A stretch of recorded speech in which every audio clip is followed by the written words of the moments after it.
questions which are being asked do not have to refer to the ecological disaster which has taken place on this river. Now, to give you the full details, around the 27th of July, more or less, at a place called Oder, which is to the south of Wrocław, some people were fishing, and they noticed that a lot of dead fish were on the river. In the following days, more and more dead fish turned up, and after a while, even in small communities such as this one, the dead fish that were turning up were counted in tons. So very large numbers of dead fish turning up, and the problem was that nobody knew why. Now, along the Oder River as such starts in Czechia, it goes through Silesia in Poland. It's around halfway point between along the Polish-German border. It kicks into the German border, so then then most of its route upwards, it's western banks in Germany and eastern banks in Poland, until near the very top it's just inside Poland. I'm now on the western bank. Now at this point the river breaks up into a number of distributaries. It's very wide, but this is the western Oder, which is behind me, and the eastern Oder, which is just a bit in that direction, is just as wide as the western Oder, and there are a number of other little very small streams which make up the river.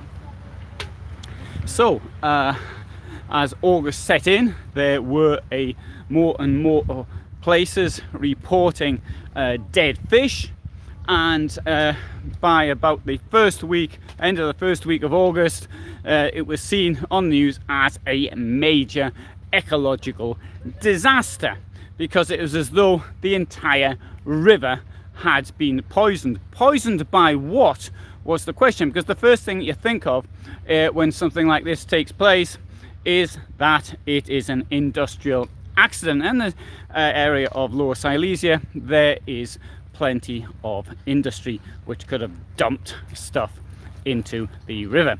The thing was, however, that investigations into what might have happened on this river showed no sign of, for example, lead.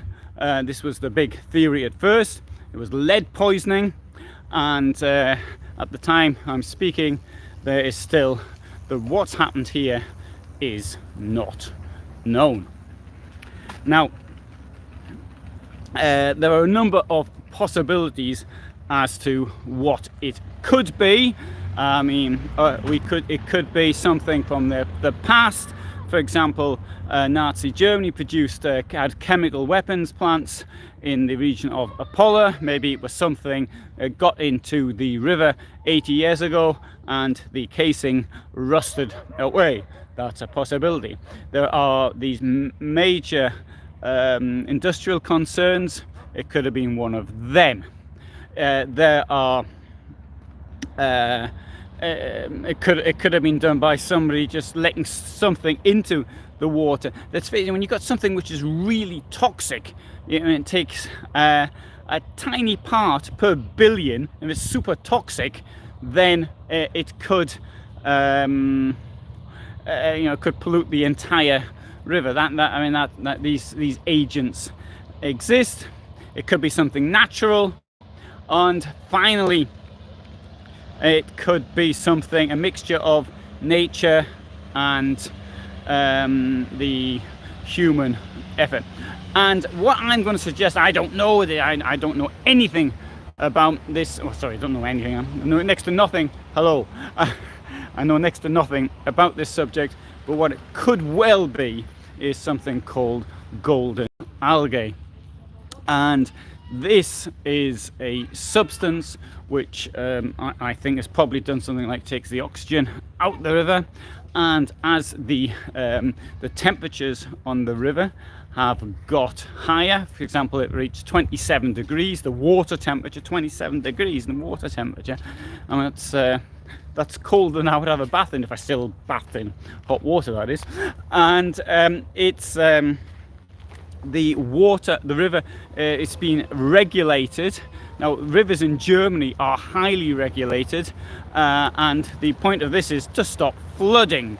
However, if there's too much water, when rivers are highly regulated, floods are a major disaster. And when they're not highly regulated, maybe a flood every other year, but it's not such a major disaster. And here a suggestion, which is high nitrate in the water from farms and the fertilizers. Yes, that's also a suggestion, although that happens all the time. So why would it happen this time? Well, of course, we had this summer was exceptionally hot. It's been the hottest summer in my lifetime, and with that, the water levels have dropped, and so that would make anything inside, including fertilizer, that would make them far more toxic than it had been previously. So that's a clear possibility. But on the whole, nitrates aren't all that dangerous. It would require huge amounts, I think. I don't know. I mean, but that's what it occurs to me. In fact, I take nitric oxide, nitric nitric oxide, yeah, supplements. So then there's all of these possibilities. Now, I personally think it's probably algae. I looked it up. I think this is the genus Parvinum, and that is highly likely. I think. I mean, I don't know. But what's curious is that all these tests have been done and were being done, and nobody knows. You think that, I mean, for us not knowing anything about it, we think that all we've got to do is get one of the dead fish, and there's plenty of them, and do a, what do you call it? I've forgotten the word in English now. There's a different word in British English to American English when you cut the body up. A post-mortem, sorry, that's it. An autopsy, there's the American word. And so but obviously they're doing that, and they can't find the real reason for this disaster. Now, let's have a look at the consequences. So if you've got the fish dying, then what happens? And other animals eating the fish, and they'll possibly get poisoned as well, and then it goes through the entire food chain. Now, to make it worse, the Oder River, this one here, flows into the Baltic. It's the second largest body of water flowing into the Baltic Sea, and the Baltic Sea it's almost a lake. It's almost entirely covered by land, a bit like the Black Sea. That's very similar. In fact, it's worse, in fact, because there's very little land. Yeah, so we got a good suggestion. Yeah, I'm surprised that YouTubers don't have a drink from the water from the Oder challenge. Yeah, see how long, see who can die first of it, or see who can drink the most before dying. Now, there's a good idea. And anyway, so what was saying? Oh yes, the Baltic Sea takes 30 years to clean itself out, to have it change its water completely. Now, there's lots of wildlife, including a number of species, which could be threatened, seriously threatened, by pollution and contamination in this river. This is the greatest ecological disaster to happen to Poland since Chernobyl. And Chernobyl, of course, wasn't in Poland, it was then in the Soviet Union. Anyway, I'll walk back again now. In fact, I'll turn the camera around. there you go. You can see what the river looks like, and I'll even take the gimbal out the way of it, so you can have a look at the black river itself. It looks very black. In fact, a lot of the lakes around here, in fact, a lot of the lakes to the east of the Elbe River look rather black. So from the Elbe River, I would say to more or less where the Polish border is with Belarus and Lithuania. So what they are doing here, and walked past the television channel down there, is that they are they're pumping the water out of the river, then back into it. What do you do that for? You do that to add to oxygenate it. I think that's the number one reason, but there's also two other reasons. If the water is moving, then that will lower the temperature. I mean, it won't lower it very much because it's only in one particular place. And the next thing is it's probably connected to the hot summer. Yeah, I think the hot summer is the major cause, and I lost my train of thought.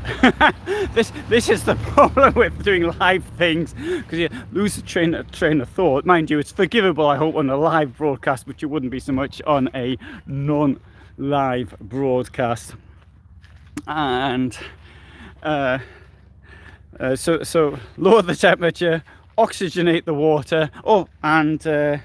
There's another reason I thought of earlier, but I forgot what it was. So never mind. We'll just have to forget that one. Now, the problem now, if it is something like algae,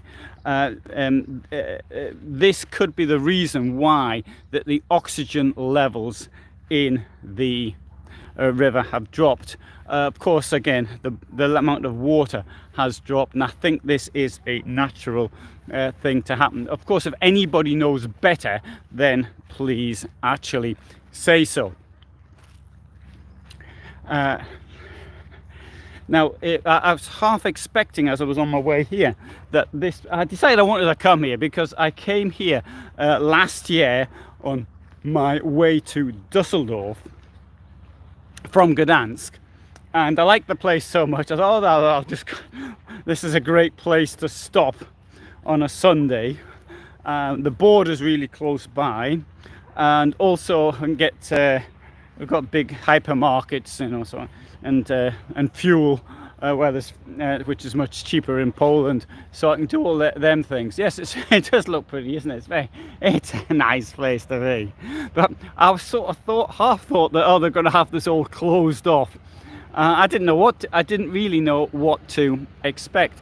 And 2 days ago, as people I work with you may have seen I've a number of you want to go there? Okay, great. The people I work with in Wrocław, you may have seen I often spend a place called Camp for You, a campsite. Anyway, so they had a meeting about what they can do to encourage tourism, right? And I said, trying to be realistic, is that this is going to put people off, whatever it is. This has had international coverage. Well, I've seen it on international. It's been on the German television. I watched it, and but I also saw it on Sky, or maybe it was CNN or something. But anyway, it was I think it was Sky. So about the Oder being poisoned. So, and I thought, my suggestion was that, well, this could put people off completely coming here and thinking, the whole place is going to be poisoned, it's going to give the place a bad name. But as you can see, they still don't really know what's wrong with the Oder River, and there's plenty of people out here. So that is not the problem. Is it poisoned? Why? Well, that's the problem. Nobody knows why it's poisoned. So there's still research which is going on into this ecological disaster. I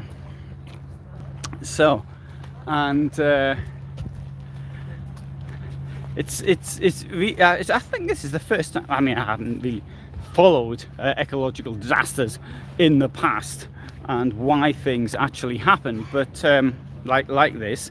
But the first time I think I can recall something happening that nobody didn't know why. Well, the thing is, at the moment, on the subject of putting something in, there's a 1 million swatter reward.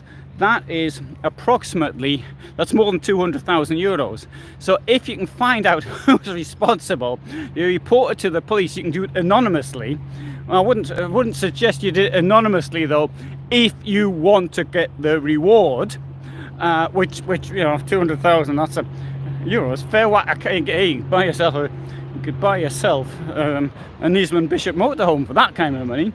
And so if it does turn out it's the algae, for example, I could report that to I could report that one to the police and see if I can collect the money. Now the fishermen are still out collecting dead fish, and there was about 6 bin bags full of dead fish down here earlier, and might get a chance to see the dead fish. If you're into dead fish, this is obviously the place to come now. But in some places I saw on the television and on, I say television, I mean internet, YouTube, and in the press, they put these barrages across, which you might have seen other things where they must have oil spills. They put barrages across the river, and that stops the oil or contamination getting any further. But this is even better, works even better with fish, because the fish float to the surface and then they collect behind these inflatable barrages, and so then they can just sort of pull them all in. Now there was a photograph further down upstream from here, and that was of a Wells catfish. Now it was almost as high as a person. It was being put into a skip. Now a Wells catfish, they grow and grow and grow and grow. There's a place, they were introduced into the what's the river called in northern Spain? The river in northern Spain.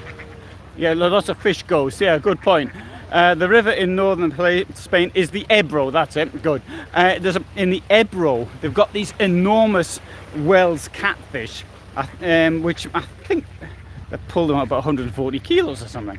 Anyway, so this Wells catfish was 170 centimeters long, and I think it's the largest Wells catfish ever found in this river anyway. Maybe in Poland, maybe even in northern Europe. So yeah, so anyway, so here we've got the fire brigade, and now it's going to start getting a bit noisy, because we've got the fire brigade with pumping water down here, as you can see. And but if I would have to point this out, if they thought that the water was dangerous, I mean, they wouldn't have even, you know, kids and people like me walking down here next to the water, risking getting splashed on and all sorts. Yeah, they're pumping the river. There you go. But as we come down here, you'll see it's being pumped even more.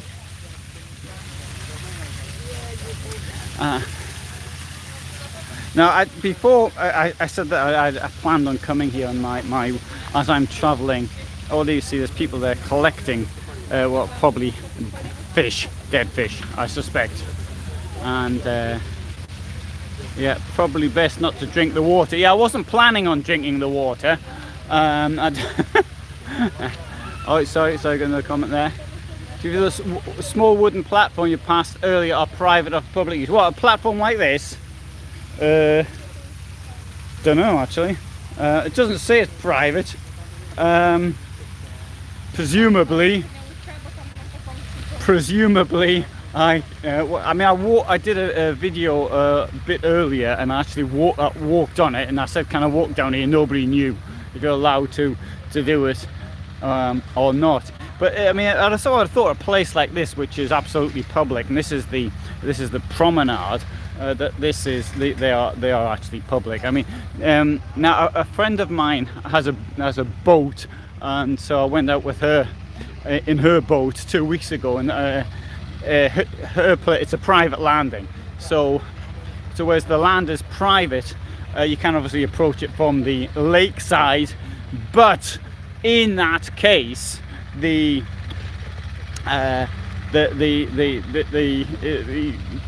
person will be trespassing if they used it.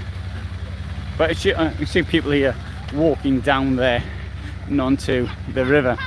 So the second boat down there does appear to be the emergency services doing it.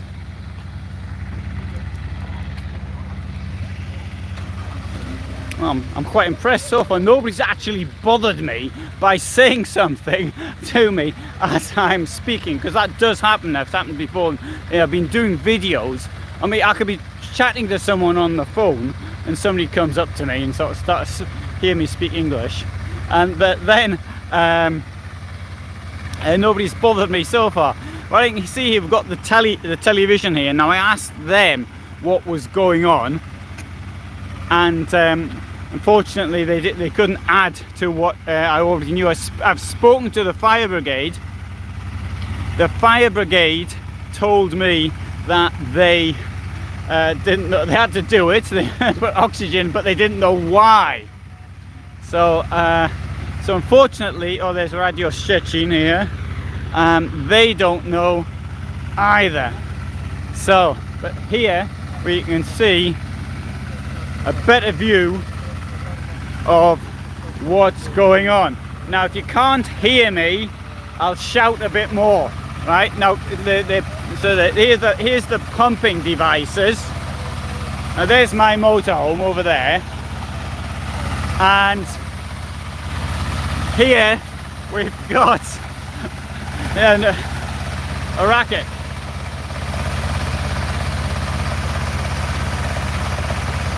Yeah, if anyone thinks I'm nuts, probably. Yeah, but I've been doing that, I've been filming in English.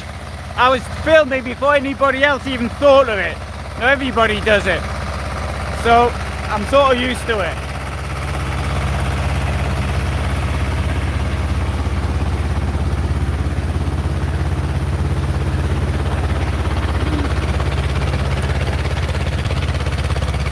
But actually, in a way, to see this happening, I feel to a certain extent a little bit relieved, because I think the cause of what has caused the reason for this problem is now better understood. That's how I feel. So if that is the case, yeah, I'll just walk past before finishing this idea. Hey, I hope this isn't going to go on all night, because there's my van. That's where I'm sleeping.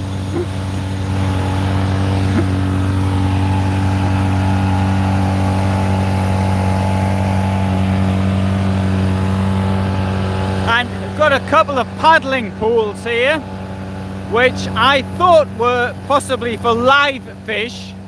I don't know, but there isn't any in there.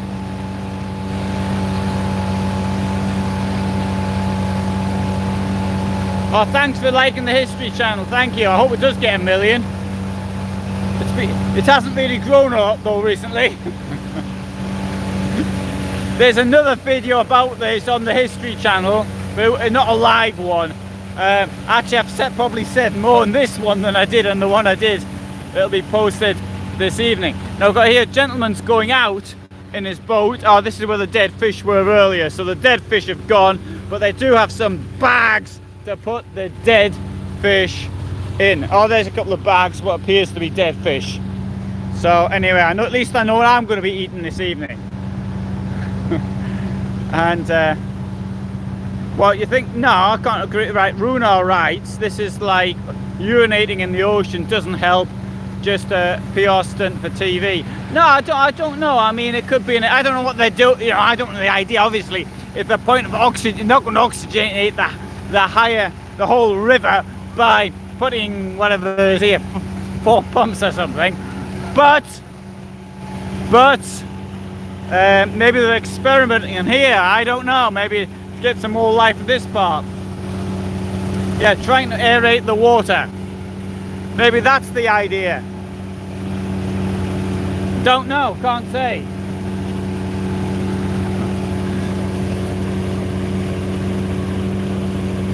Yeah, the dead fish will go straight to the local bar and they'll be served with chips. Yeah, I'd walk out there, I just see there's people actually working here, so I don't want to get in people's way as they're working.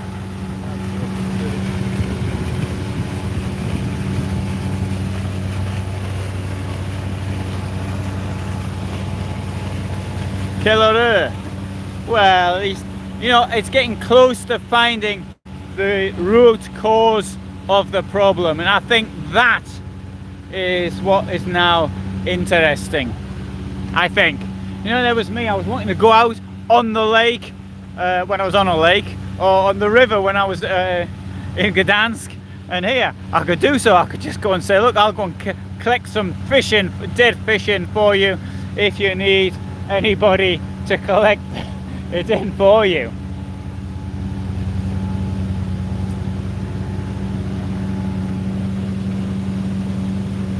Oh, Runar does the same with hydro growing. What is hydro growing, Runar? Wear gloves. Yeah, no, don't worry, I'm not going to be collecting any dead fish. Although I don't know, actually, if they said they wanted somebody to go out there, I'd do it. Yeah, I like going out in a boat. I think it's great, and a mask.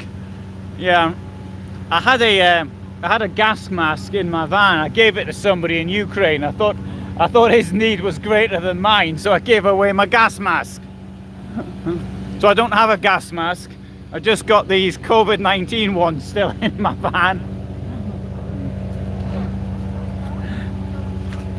Anyway, look, I mean, this is really nice because it's only a small, I don't know how many people live here, but it's probably a couple of hundred. But you got these picnic places here. Yeah, if I do, I'll take pics. Oh yeah, don't worry, no problem with that. I shall certainly, so hydro something is growing plants in water. Okay. So, but yeah, so you do grill places here. You can bring some sausages or whatever, and you can make it here at this location. It's a nice picnic area.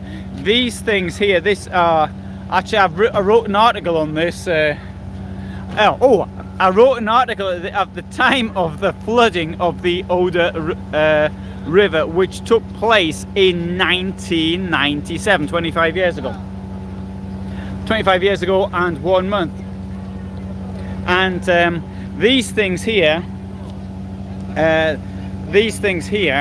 to stop the water getting through. Aha, you think, well, there's a break there. Wouldn't the water just come through there? That's not how it works. This clearly, the present like this, is placed as a decoration. But if this is buried underground, because mainly when water breaks through a dike, it's not because it's the water which sort of washes away the wall of the dike.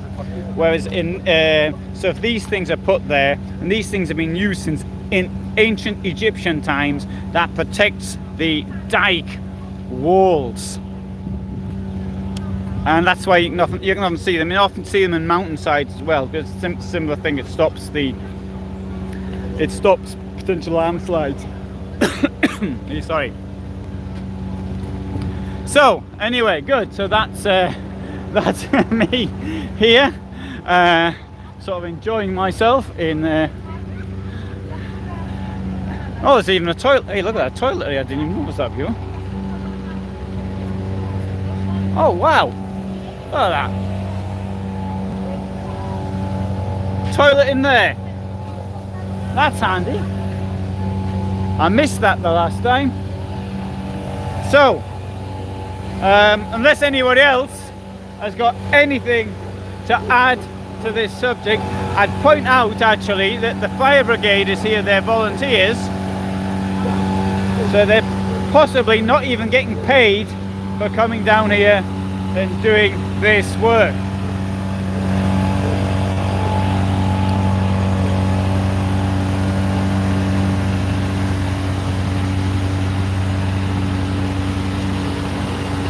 Now the big question is this: how long will the Oder river remain contaminated? If it is indeed algae, if that is what it is, then when the temperatures drop and then the algae is likely to go away. If it is algae. If it's something industrial, who knows? It could be there for a very long time. Oh, look at that camera there. When I was in Ukraine, there was CNN in one place I was, and I failed to recognize the person from CNN.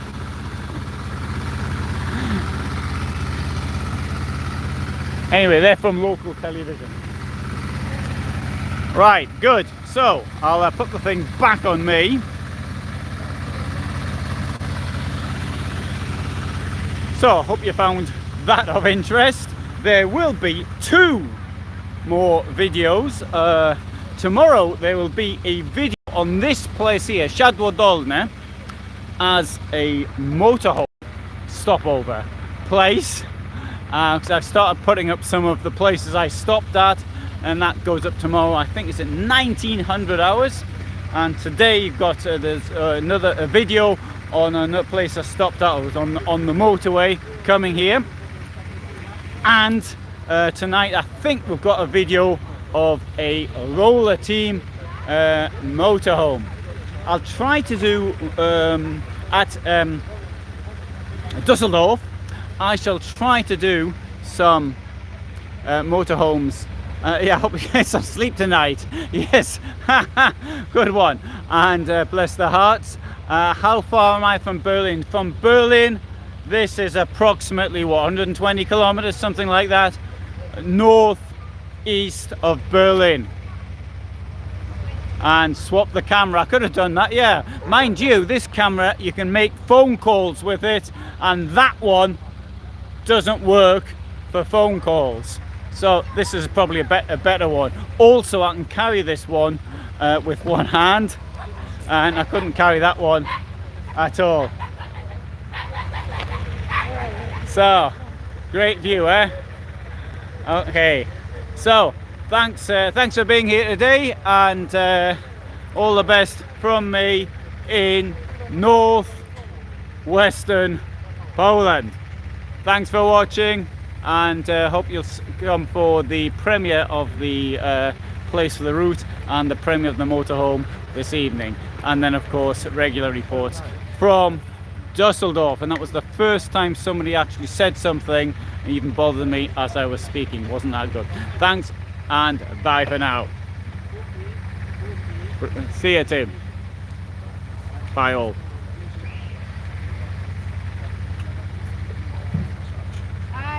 Hello.